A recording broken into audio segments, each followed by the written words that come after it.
Ben, so if I have mold, we've confirmed we have it. Can I remove it myself or do I need to hire a professional?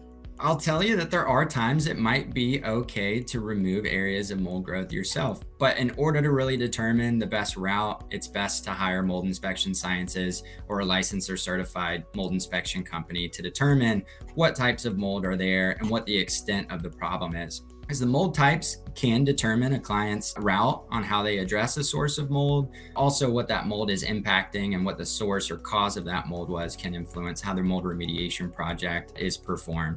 In most cases, if we do identify indoor sources of mold, it's always best to have a professional handle the cleanup. We can assist with that. But again, the initial investigation and testing visit is going to be the one way to determine what the full presence and extent of mold growth is.